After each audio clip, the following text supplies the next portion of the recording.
Breaking news tonight, Cuff Daddy. Sean Combs arrested by the feds in a Lux hotel in the dark of night, now in federal custody. Good evening, I'm Nancy Grace. This is Crime Stories. Thank you for being with us.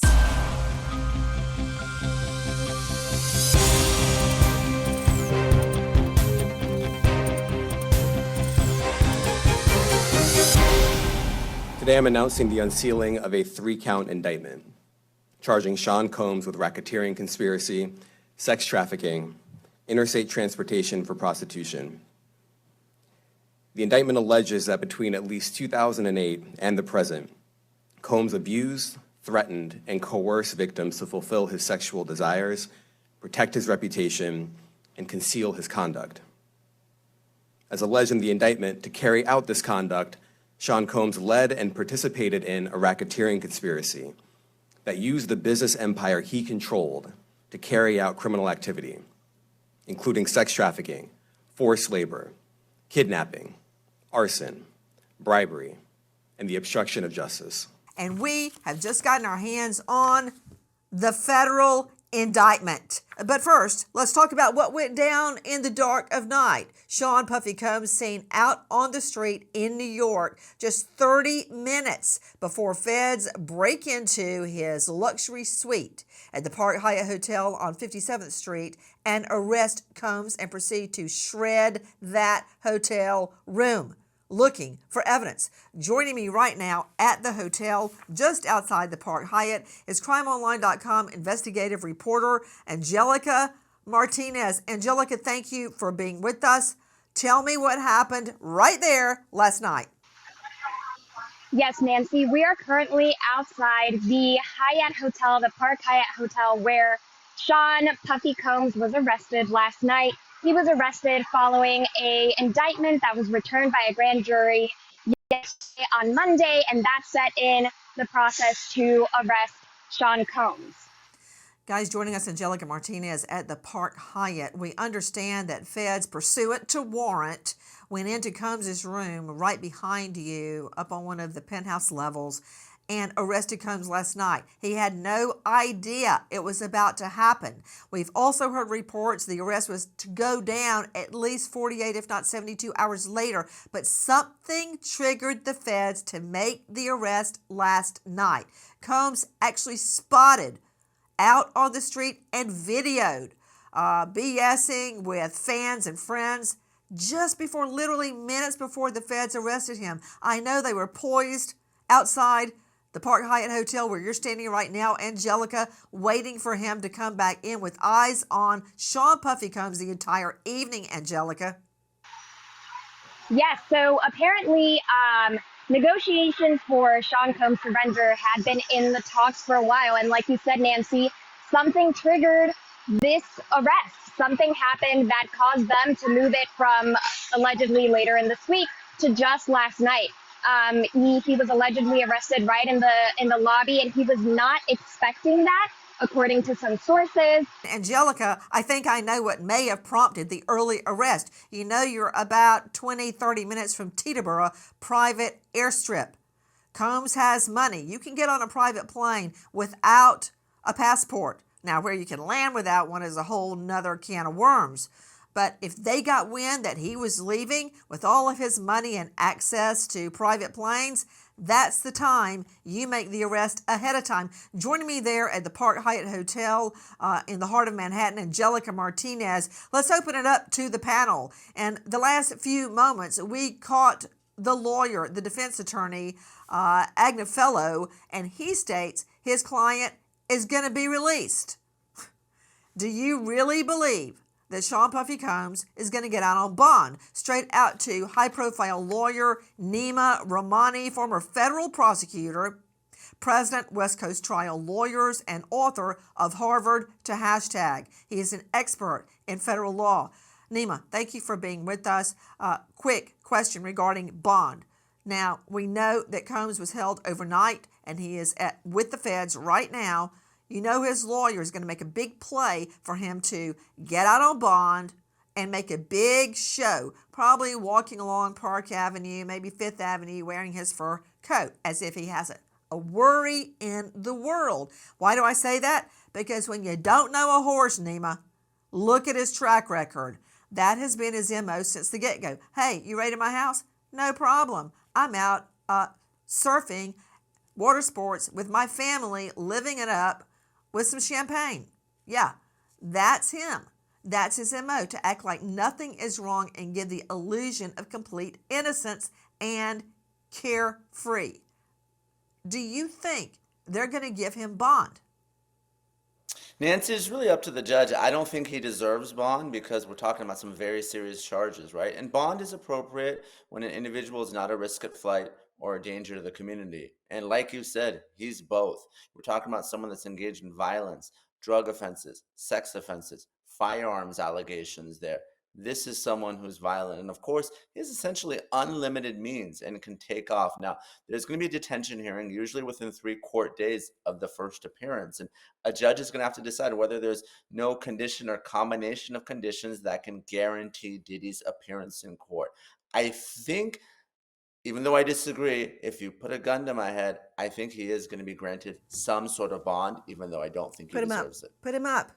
Nima Rahmani, if it were anybody but Sean Puffy Combs, they would not get bond, because this is a huge federal indictment. You're a Fed. I was a Fed. You know how long it's taken them to put this thing together? All it takes is one private flight to another country. He's gone.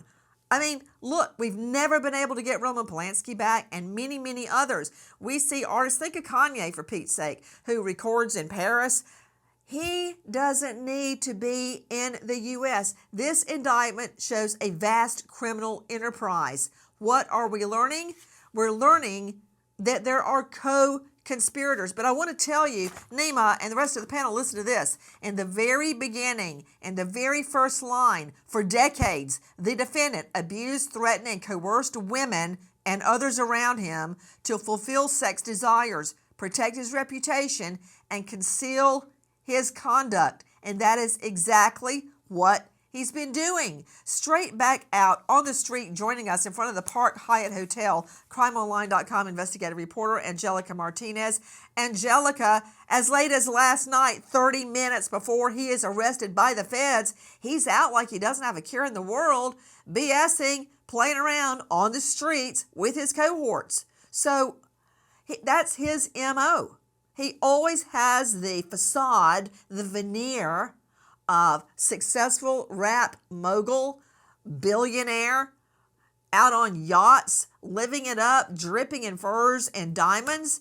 But that's the way he portrays himself. And right here in the federal indictment, we see that's part of his modus operandi. Forcing others to fulfill his sex desires, in other words, raping them, while protecting his reputation and concealing his conduct. Angelica?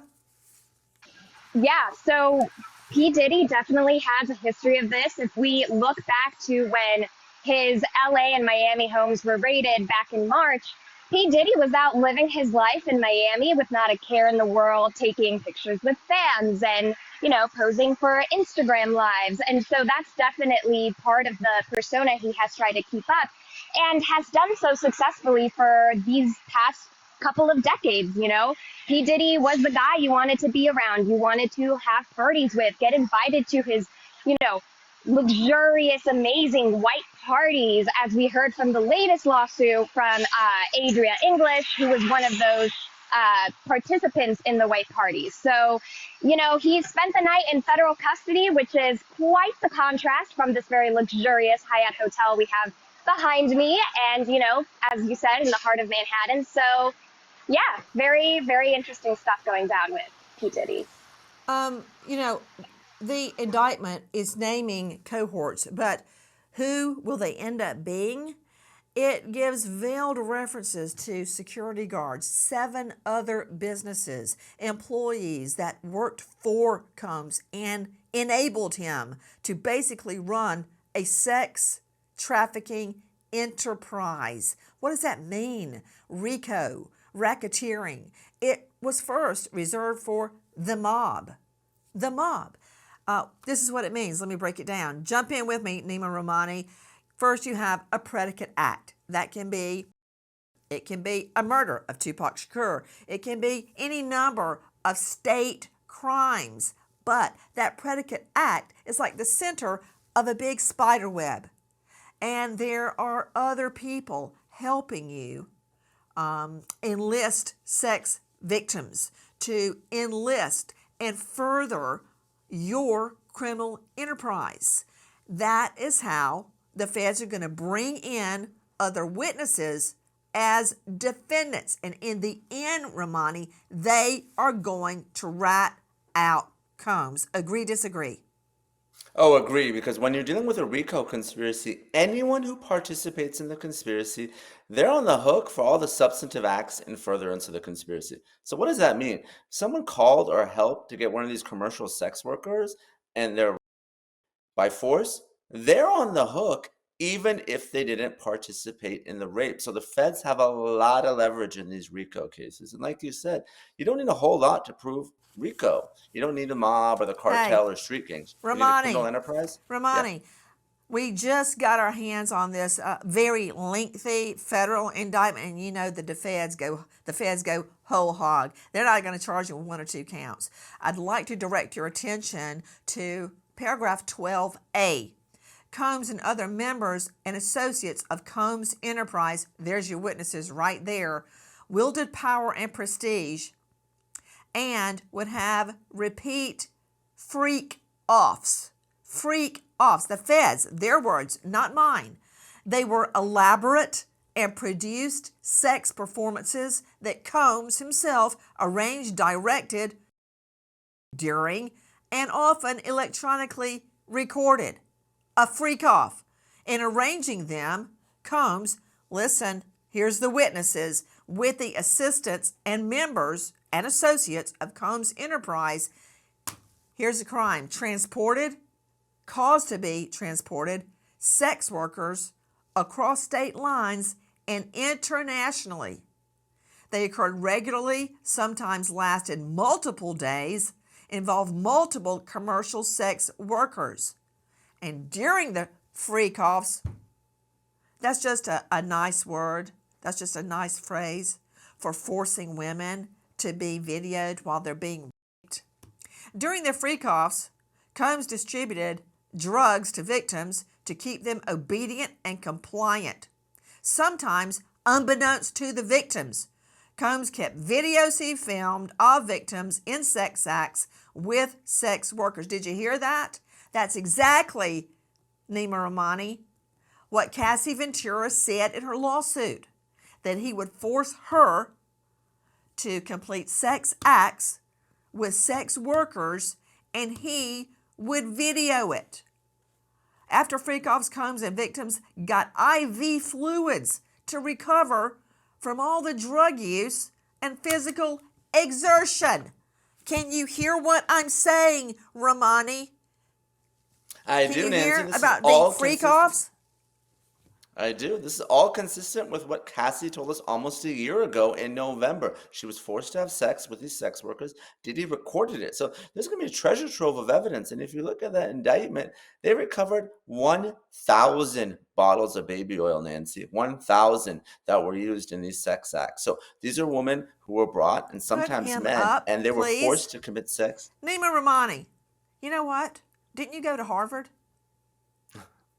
I did. Your instructor at Harvard, did you ever imagine that you would be right here, right now, with me, talking about a billionaire's how many bottles of baby oil did he have for his freak-offs? How many? More than 1,000, Nancy. I never thought when I graduated Harvard Law School at age 22, I would be talking about Diddy rolling around in baby oil with commercial sex workers. So the answer to that is no. Me either. But this is just a tiny taste of what we're getting right here. And I'll tell you what I think, Romani, and the feds are not going to like it. But they were facing the prospect of being a toothless tiger, a house cat. They had Cassie Ventura and a video leaked of him beating her, kicking her, dragging her up and down the halls of a hotel on video. A grown man out in the hall wearing nothing but a towel, beating her viciously and dragging her back to his hotel room to do what? Her. That's my allegation. And they were doing nothing. There was a string of people saying he raped me. He made me have sex with sex workers. He videoed it. There's the Tupac Shakur cloud, murder hanging over him. So what were the feds going to do? Sit back and twiddle their thumbs? No, they had to act, Romani. Well, of course they had to act. We've all seen that video of Diddy beating Cassie in 2016. And, when you're talking about RICO, there's a 10-year window for those Two. predicate acts. So that window is coming up. If they did it, 2016, Romani. 2016, nearly 10 years ago. They had to act or else hang their head in shame, Nima. they did. And their window was closing, Nancy. If they didn't file this, and we were asking, why did it take 6 months? If they didn't file, all of a sudden, some of these counts, they can fall off because of the statute of limitations. So the feds had to finally act. There was a lot of pressure on them. Victim after victim was coming forward. We were talking about the 8 or 9 different lawsuits on this show. So the question I have is, why did it take so long? Better late than never. But justice delayed is justice denied. So I'm glad the victims are going to finally have their day in criminal court. Although this, of course, will put all those civil lawsuits on hold. As alleged, Combs used force, threats of force, and coercion to cause victims to engage in extended sexual performances with male commercial sex workers, some of whom he transported or caused to be transported over state lines. Combs allegedly planned and controlled the sex performances, which he called freak-offs, and he often electronically recorded them. Sean Puffy Combs, in custody, in federal custody, after being arrested last night at the Park Hyatt Luxury Hotel, 57th Street, Manhattan. Now, the feds seemingly had planned to take Combs into custody at a later date, but something triggered them to act last night, and then they totally shredded his hotel room looking for evidence. Joining me, an all-star panel, but we caught up with his lawyer, Agnefello, and this is what he has to say. He came to New York to basically engage the court system and start the case, and it'll start today. And he's going to plead not guilty, obviously. He's going to fight this with all of his energy and all of his might and the full confidence of his lawyers. And I expect a long battle with a good result for Mr. Combs. Do you think he'll be released? I'm going to fight like hell to get him released, and he should be released with all that he's done and coming here voluntarily. And guys, I'm going to cut it short because I have to go in. All right? He should be released because of all he's done. He should stay behind bars because all he has done. I'm guaranteeing you, if this were not a wealthy billionaire and famous person, there would be no chance in HELL that he would be released on bond. I mean, Lynn Shaw is joining me, founder, executive director, Lynn's Warriors, committed to ending sex trafficking. Lynn Shaw, it's easy to get sucked in, not me, but for many people to get sucked into Sean Combs' lifestyle, his Rolls Royces, his mansions, his diamond rings, his fur coats, his luxurious lifestyle. You know what? The devil can wear a tuxedo and fit right in at the symphony. That's what I'm saying. But until you've seen what happens to sex trafficking victims, it changes everything. It changes the way you look at abusers, allegedly, like Sean Combs. Explain what these women go through. First of all, I am disgusted and very angry, Nancy. You know, they say a picture is worth 1,000 words, but in New York City, if you have a nickname, a street name, which he did, and it was Pimp Daddy. Let me repeat that, Pimp Daddy. I am angry because the focus now, of course, is all on him. They should lock him up and throw away the keys to show all the victims and survivors of sex trafficking that this is happening, that this thug is being held accountable. Because if they let him out, we will not. We still have, think about all the women who have not come forward. How about all the girls that were teenagers? Nobody's talking about that yet. that are afraid to come forward. Now, women, I want to remind you, I started out of college in the music business. I have always heard from girls and women about this whole criminal cartel going up through the hip hop, then becoming rap, and Pimp Daddy. That is what they called him 10 years ago. What has taken so long? So I want to remind everybody, although this is all going on and it is a great day here in New York City, we must focus on our survivors. I want them to get equal attention. I want them to have voices because lives have been ruined. Healthcare, their bodies have been ruined. Their minds have been ruined. And they feel like they have nobody to turn to. There aren't the resources. So if we show Pimp Daddy by example is going to be locked up, you're going to see a lot more women come forward, talk about this. And as I'm sitting here, I'm getting texts from people. We told you, that have been affiliated with him or the music business over the years. So I say, let us use this as an example. Let's get through this, lock them up, and then talk about what we can do to support survivors. Nima Rahmani, she's right. Yes. But how are we going to do it? Taking a look at the indictment, give me your breakdown on the charges, Nima Rahmani. Well, we have three sets of charges. We have a RICO conspiracy. That's that racketeering. And it's the unlawful agreement to commit two or more predicate acts in furtherance of that conspiracy. So we got assault, we got drug trafficking, we got sex trafficking. We even have arson, Nancy, bribery, intimidation of witnesses. So a lot going on with that RICO charge. Then we have the two substantive counts. There's the sex trafficking across state lines. That's that federal hook. And sex between consenting adults isn't illegal, but if there's fraud, force, or coercion, it is. Then it becomes trafficking. So that's that allegation. And then we have prostitution across state lines. So money is paid. Again, that's that federal jurisdictional. Hey, Nima, those are the talking charges. of money, when you refer to money Lots of being them. paid in furtherance of the criminal enterprise, in paragraph 4, it directly names the Cassie Ventura video.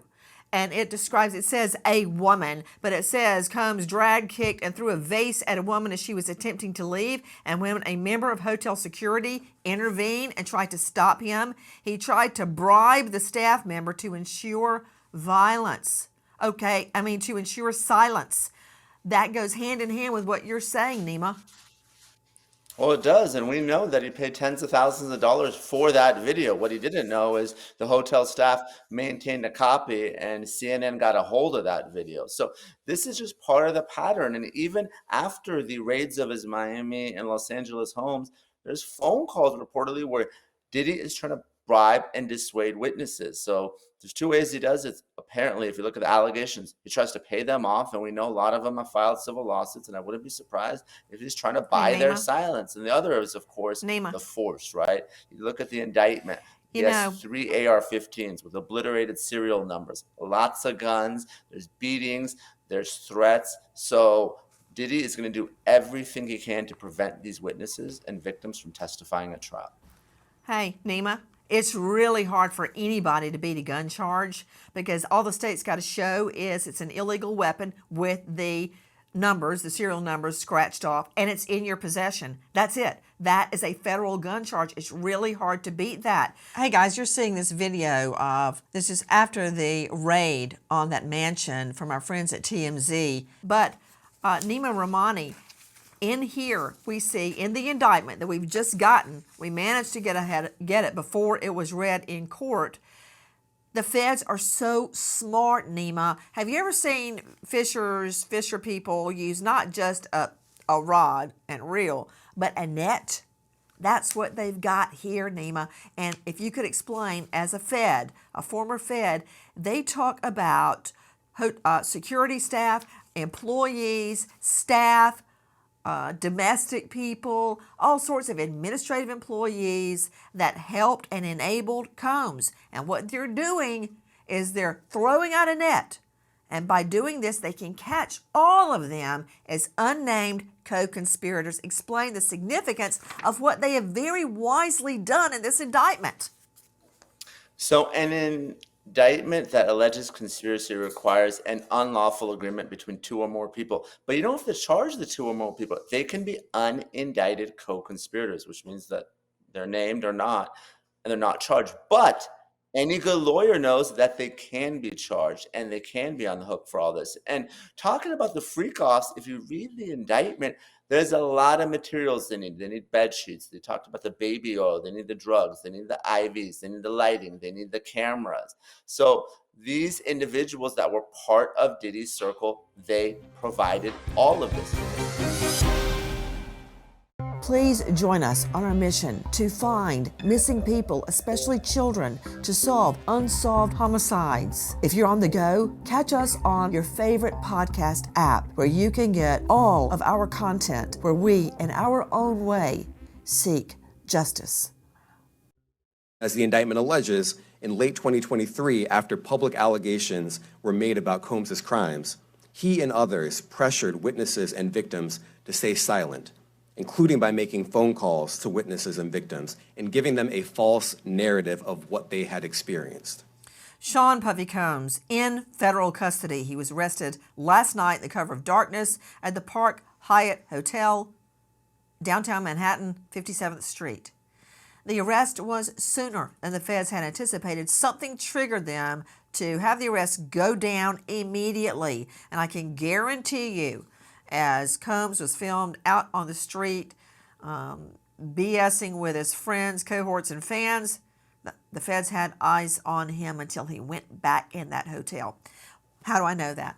Because if we saw a video of him and he was out on the street, 30 minutes later, the arrest goes down, all those feds were in place in case things went sideways. We know Sean Puffy Combs had multiple firearms, many of them illegal. And when you're making an arrest, you never know what's going to go wrong. I mean, Chris McDonough joining me, director of Cold Case Foundation, former homicide detective, over 300 homicide investigations under his belt.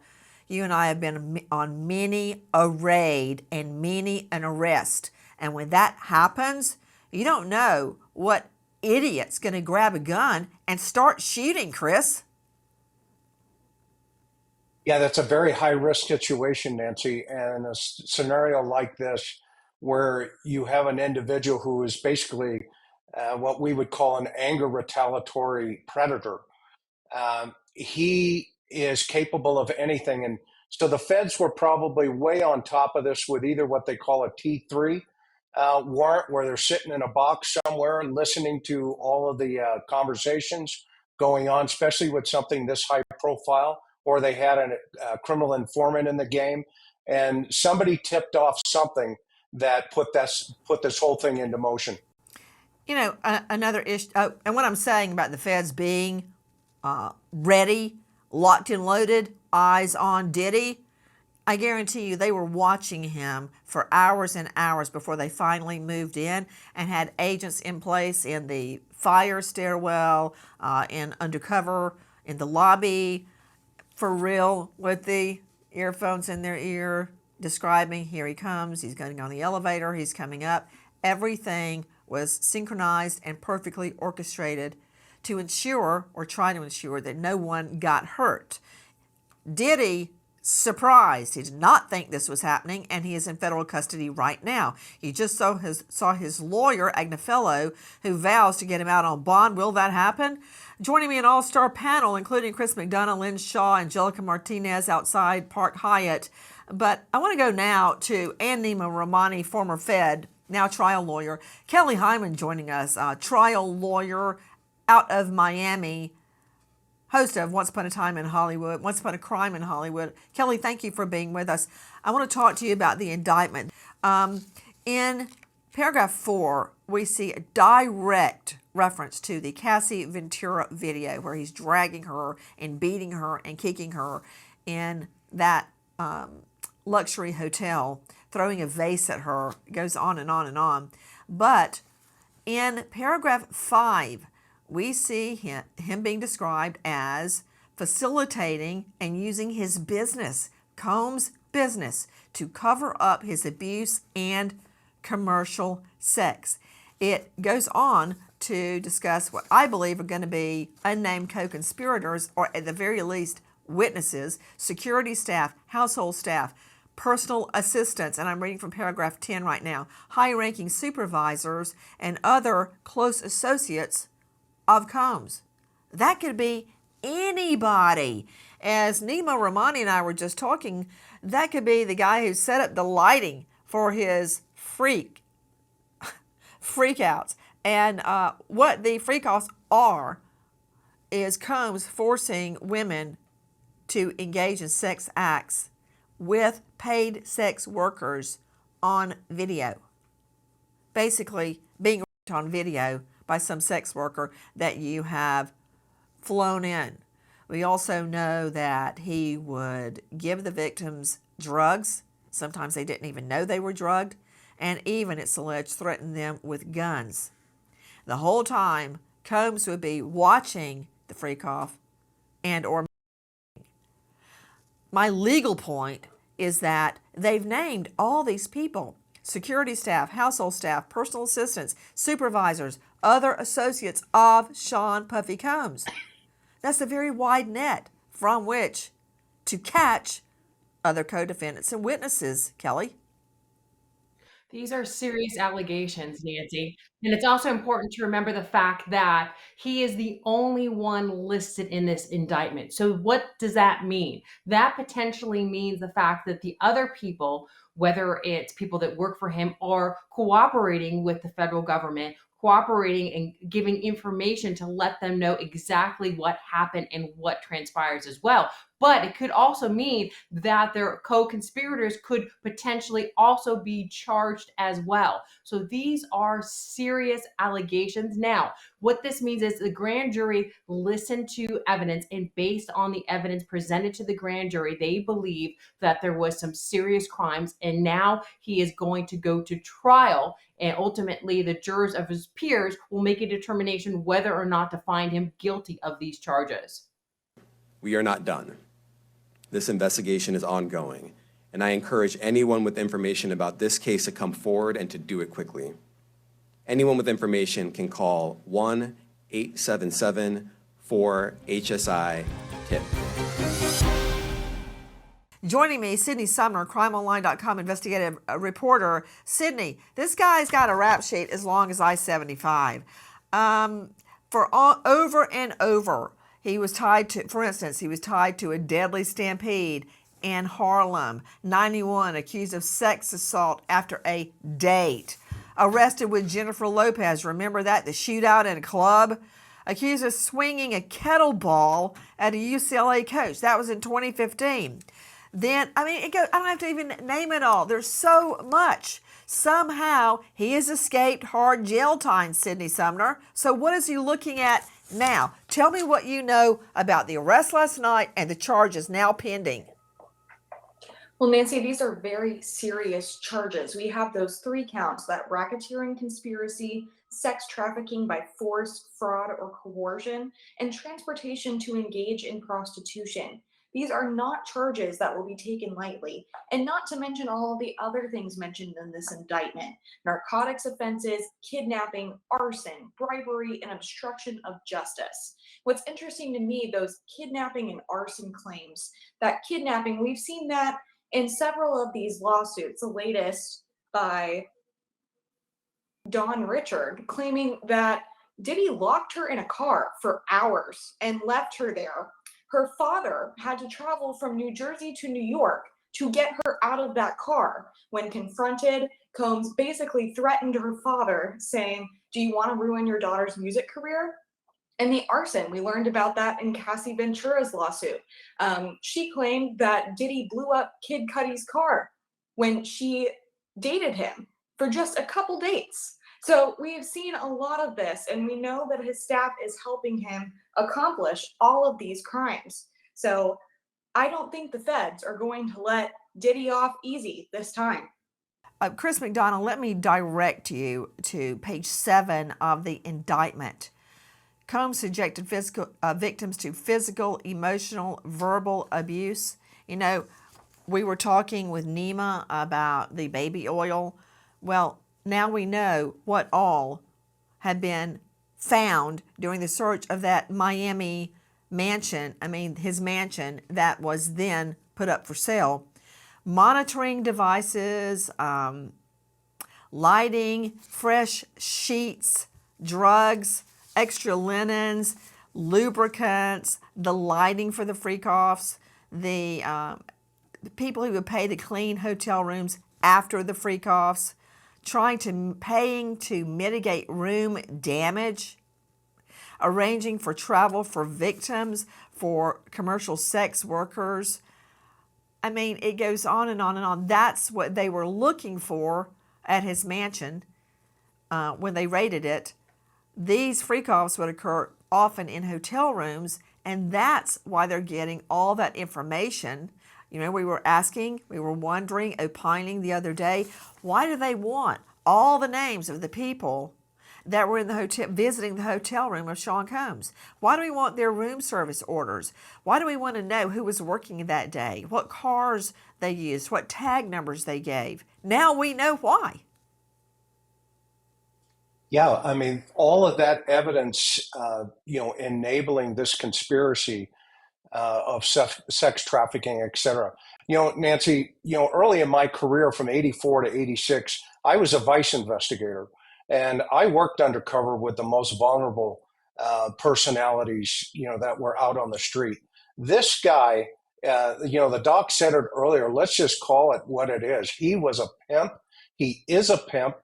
And this is all he has known. But the problem now that we have, those victims, the girls that have come forward and will potentially testify against him, I think you would agree, those girls' lives are in jeopardy. Starting today, big time. That has ramped up. And so I am really concerned about the safety of these women going forward. Yep. Hey, Lynn Shaw and Karen Stark. First to you, Lynn Shaw.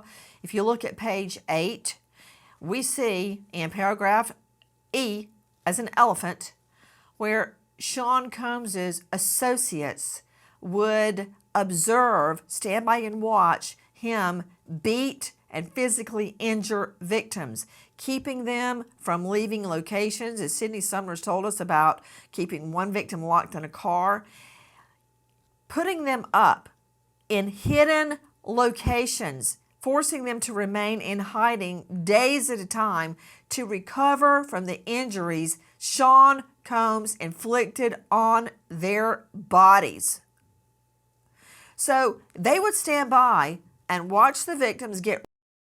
The first trafficking case I ever had, the victim was 13 years old. Combs has been accused of underage.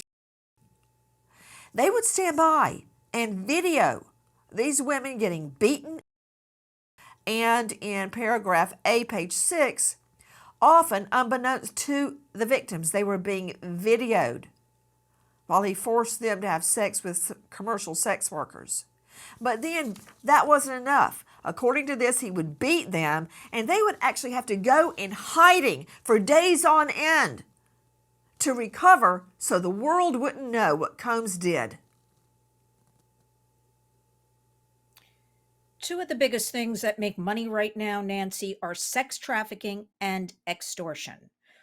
I have spoken to different women over the years, and I would say, come forward with this case in New York. And they would say, no, I am too scared. I'm in fear for my life. I'm in fear for my family's lives. And I just want to forget about it. And that is common with sex trafficking victims and survivors. My biggest fear here, though, is I want to say, I'm afraid I don't want this to turn into what I believe happened with the Jeffrey Epstein case, where there was a lot of noise, a lot of this, a lot of that. And then we never, in my opinion, really got to the bottom of that. Really, we have one person in prison, Ghislaine Maxwell, a woman. What else happened? And then a lot of those victims signed on with lawyers for class action lawsuits, and we hear nothing from them. Yeah. This is my greatest fear, that this will just all disappear. We cannot let this pimp daddy get away with this. Mr. Owning New York City, Mr. parading around yesterday with Bergdorf Goodman shopping bags and lounging on the Great Lawn in Central Park all day Sunday afternoon. This is incredible. He must, I repeat, he must be put in jail, and we must throw away the keys and make him an example. We don't tolerate this. It's been a long time coming. Sean Puffy Combs in federal custody. His lawyer fighting tooth and nail to get him out on bond. we have the federal indictment, pages and pages and pages of allegations, straight out to Kelly Hyman joining us, veteran trial lawyer. Kelly, if you look at this, the feds did it up right because they name all of these charges. They implicate unnamed co-conspirators, which may turn out to be witnesses against him, but they throw in racketeering. I want to explain that because it sounds very confusing. RICO, racketeering. It's called a criminal enterprise. It's normally reserved for the mob, where you'd have a godfather ruling over hundreds of thugs, okay? Getting them to do his will, carrying out murders, pimping, theft, drugs, you name it. They were all acting in concert. That's what they have alleged here. Why is that important? Because it's easy to convict somebody on racketeering, as it's easy to convict somebody on a gun charge. Jump in. The evidence is going to be key. So when you look at racketeering cases, you're looking at allegations of a conspiracy, some type of plan, some type of way that they came together. And based on the allegations, they're alleging that there was in fact this conspiracy, and the only person that it benefited was Sean Combs, was P. Diddy. He's the only one that benefited from this. And they conspired together. There's allegations that if someone was going to say something, that there was allegations of threat or harm to them. So they were all working together. They were all conspiring. And that was the criminal, in fact, enterprise to harm these women. As someone who represents women that have been in human traffic and sex trafficking, the allegations in this case are very severe. And this is going to really hurt him. And the forfeiture allegation paragraph on page 12, it's 18, is talking about forfeiture allegations. I'm talking about going after Diddy's money. You know what? To hey with the money. What about these victims? Many people think, oh, they did it for the money. They did it for the career. They were on video, drugged and beaten, kicked, forced to hide out until their bruises went away. There is no defense to that, according to the allegations. We wait and watch as justice unfolds. If Sean Combs manages to walk out on bond, yes, he'll be released for now. Let's stop and remember American hero, investigator Maisha Brianna Stewart, Greenville PD. Just 30, Stewart shot and killed in the line of duty, survived by her little 3-year-old boy and her parents. American hero, investigator Maisha Brianna Stewart. Thank you to all of our guests being with us as we watch justice unfold in a federal courtroom. But thank you especially to you for being with us. Nancy Grace, signing off. I'll see you tomorrow night, 6 and 9 o'clock sharp Eastern. And until then, good night, friend.